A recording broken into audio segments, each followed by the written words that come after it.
तो ખેડૂત મિત્રો સ્વાગત છે ફરીથી એકવાર આપ સૌની પોતાની ચેનલ ખેડૂત ઓનલાઈન પોઈન્ટમાં। તો દોસ્તો આજની વિડીયોની અંદર હું આપ સૌને જણાવું છું કે કૌટુંબિક જમીન વહેંચણીમાં ટુકડાધારની જોગવાઈઓમાં છૂટછાટ આપવી જરૂરી છે તેના વિશેની મહત્વપૂર્ણ માહિતી દોસ્તો આપ સૌને જણાવું છું। વધારાનો ટાઈમ વેસ્ટ નહીં કરીશ કારણ કે આજનો આ વિડીયો ખૂબ જ લાંબો છે।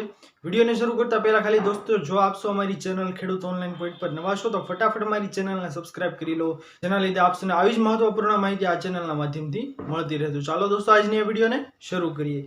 તો દોસ્તો આઝાદી મળ્યા બાદ સુધારા કાયદાઓ અમલમાં મૂકવામાં આવ્યા તે પૈકીનો મુંબઈ ખેતીની જમીન ટુકડા પડતા અટકાવવાનો અને એકત્રીકરણ કાયદો 1947માં ઘડવામાં આવ્યો અને તેની પાછળનો ઉદ્દેશ્ય એ હતો કે ખેતીની જમીનમાં નાના ટુકડાઓમાં હોલ્ડિંગ મુજબ ખેતીની જમીનનો ઉત્પાદકીય ધોરણે કાર્યસાધક ઉપયોગ થાય તો ઉત્પાદન વધે। જમીન સુધારા કાયદાથી એ બાબત પણ બની છે કે ગણોત હેઠળ જમીન માલિક પાસેથી કબજા હકે જમીન માલિક બતાવ્યા તે જમીનનું ક્ષેત્રફળ ઓછું હતું। સાથોસાથ ખેત જમીન ટોચ મર્યાદા ધારા હેઠળ અમુક જમીનથી વધારે જમીન ધારણ કરવા ઉપર પણ પ્રતિબંધ છે। તેમ છતાં વંશ પરંપરાગત રીતે મૂળ ખેડૂત કૌટુંબિક વિભાજન થવાથી ભાઈઓ ભાગ વહેંચણી થવાથી જમીનોના ટુકડા થતા ગયા અને વાસ્તવિક સ્થિતિ એ છે કે 80% ખેડૂતો પાસે 2 એકરથી વધારે જમીન નથી। જમીન ધારકોએ ભૌતિક સ્વરૂપે ખેતી કરતા જમીન અને મહેસૂલી રેકર્ડમાં જુદા જુદા કબજાદારોના નામે ચાલતી જમીનમાં ફરક છે કારણ કે ટુકડા ધારા અન્વયે જરાયત જમીનનું પ્રમાણભૂત ક્ષેત્રફળ 2 એકર અને પિયત જમીનનું ક્ષેત્રફળ 20 ગુઠા છે અને આનાથી ઓછા ક્ષેત્રફળ જમીનને ટુકડા ગણવામાં આવે છે અને ટુકડા ધારા અન્વયે આ ક્ષેત્રફળથી ઓછી જમીન તબદીલી થતી નથી। દોસ્તો આપ સૌને જણાવી દઉં કે ટુકડા ધારાની કાયદાકીય જોગવાઈઓ અને સ્થળ સ્થિતિમાં ખેતીની જમીનોનું વિભાજન વહેંચણી થતા ભાઈઓ ભાગ ખૂબ જ નાના ક્ષેત્રફળવાળી જમીનોને મોટા ભાગના ખેડૂતો ધારણ કરે છે। એટલે 2012માં આ અધિનિયમમાં ફેરફાર કરવામાં આવ્યો અને તે મુજબ કાયદાની કલમ 6(2) મુજબ નોટિસ અપાઈ હોય તેમાં પણ ટુકડો તરીકે નોંધાયેલ જમીન આખા ટુકડાની જમીનનું ખેડૂત ખાતેદારને થઈ શકે। આ સુધારા કાયદા પહેલા ટુકડા તરીકે નોંધાયેલ જમીનમાં વેચાણ ઉપર પ્રતિબંધ હતો। આ રીતે ટુકડા તરીકે નોંધાયેલ ખેતીની જમીન લાગુ સર્વે નંબરના ખાતેદારને વેચાણ તબદીલ થઈ શકે છે, પરંતુ જો જમીન નવી શરતની હોય અથવા તો 73AA ના નિયંત્રણવાળી જમીન હોય તો કલેક્ટરની પરવાનગી મેળવી જૂની શરતમાં ફેરવી આવી જમીન તબદીલ થઈ શકે છે। સુધારા કાયદો 14/2012 અમલમાં આવ્યો તે પહેલા ટુકડા ધારાની જોગવાઈઓ વિરુદ્ધ ભંગ થયો હોય તો ₹250 સુધીના દંડની જોગવાઈ હતી। તેના બદલે શહેરી વિસ્તારમાં જમીન હોય તો 5000 દંડ અથવા તો બજાર કિંમતના 10% સુધીનો દંડ તેમજ ગ્રામ્ય વિસ્તારના હોય તો 2000 દંડ અથવા તો 10% સુધીની બજાર કિંમત સુધીનો દંડની જોગવાઈ હતી।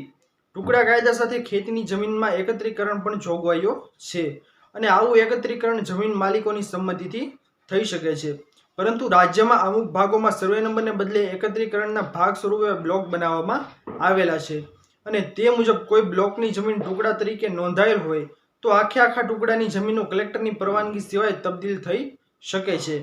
અગાઉ બ્લોકની જમીન હોય તો કલેક્ટરની પરવાનગી સિવાય તબદીલી કે વેચાણ થઈ શકતી ન હતી। હવે પ્રમાણભૂત ક્ષેત્રફળ કરતા જમીનોને બીજો ટુકડો પડતો ન હોય તો ખેડૂત ખાતેદારોએ બ્લોક પૈકીની જમીનનું વેચાણ થઈ શકે છે। આમ ટુકડા તરીકે નોંધાયેલ ખેતીની જમીનમાં આખા સર્વે નંબર અને બ્લોક નંબર વેચાણ તબદીલ થઈ શકે છે, પરંતુ આવી તબદીલી ફક્ત ખેડૂત ખાતેદાર સાથે જ થઈ શકે છે। આ સુધારા કાયદા અન્વયે ટુકડા ધારા ભંગ અન્વયે અગાઉ કાર્યવાહી થઈ છે તેને લાગુ પડતી નથી। ત્યારબાદ દોસ્તો આની અંદર દર્શાવવામાં આવ્યું છે કે હવે ખેડૂતોની વાસ્તવિક સ્થિતિ અને પ્રશ્નનું મૂલ્યાંકન કરવામાં આવે તો વંશ પરંપરાગત ખેતી નિર્ભર કુટુંબ ભાઈઓ ભાગની વહેંચણી થતા જમીન પ્રમાણભૂત ક્ષેત્રફળ કરતા પણ નાના ટુકડા થયા છે અને કૌટુંબિક વહેંચણી પ્રમાણે સ્થળે તે મુજબ જમીન ખેડે છે, પરંતુ મહેસૂલી રેકર્ડના 7/12માં હવે બંને નમૂના જુદા થયા છે, પરંતુ લોકભાગ્ય રીતે પ્રજામાનસમાં 7/12 વણાઈ ગયું છે એટલે તે મુજબ ઉલ્લેખ કરવામાં આવે છે કે કુટુંબના તમામ ભાઈ બહેનો નામ સંયુક્ત રીતે ચાલે છે જ્યારે સ્થળે ભૌતિક રીતે ભાગમાં આવેલ જમીન ખેડે છે। જ્યારે જમીન ઉપર બેંકો પાસે ધિરાણ કે સરકારી યોજનાઓ કોઈ લાભ લેવાનો હોય તો તમામ કબજેદારોની સંમતિ લેવી પડે છે અને અલગ રીતે હોવા છતાં જમીનમાં સંયુક્તપણાના નામ ચાલે છે અને ટુકડા ધારાની જોગવાઈઓને કારણે 7/12નું અલગ પાનું થતું નથી। આમ એક રીતે ટુકડા ધારાની જોગવાઈઓ ફક્ત કાગળ ઉપર રહે છે અને વડીલો પાર્જિત ખેતીની જમીન કરતા સંયુક્ત કબજેદારોને 7/12માં સામૂહિક કબજેદાર તરીકે ચાલે છે, જ્યારે સ્થળે ભાઈઓ ભાગ અથવા તો કૌટુંબિક વહેંચણી પ્રમાણે સ્થળે ભાગે આવેલી જમીનમાં ખેતી કરતા હોય છે।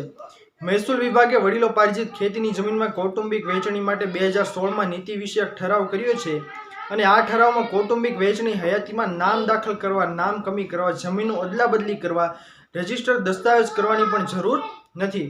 પરંતુ આ પરિપત્રમાં ટુકડા ધારા અન્વયે સ્પષ્ટતા કરેલ ન હોવાથી કૌટુંબિક વહેંચણીના કિસ્સામાં જે આપણે જાણ્યું દોસ્તો, તે પરિસ્થિતિમાં ખેડૂત ખાતેદારોને જે મુશ્કેલી પડે છે, એટલે કે કૌટુંબિક વહેંચણીમાં ટુકડા ધારાના પ્રમાણ ક્ષેત્રફળ ધ્યાનમાં લીધા સિવાય નોંધો મંજૂર કરવી જોઈએ અને અલગ 7/12ના પાના કરવા જોઈએ, અથવા કૌટુંબિક વહેંચણીના આધારે ભાઈઓ ભાગના મળતા હિસ્સા ક્ષેત્રફળ દર્શાવવાથી પણ અલગ હક દર્શાવતી જુદી જુદી યોજનાઓનો લાભ મળી શકે છે, જેથી એન્ટ્રી વિભાજિત થતા ખેડૂત કુટુંબોને એન્ટ્રી ખાતેદાર તરીકે અન્ય મુશ્કેલી અનુભવવી ન પડે અને વાસ્તવિક સ્થિતિ હોવાથી કાયદાની જોગવાઈઓને પણ હેતુ સિદ્ધ થતો નથી.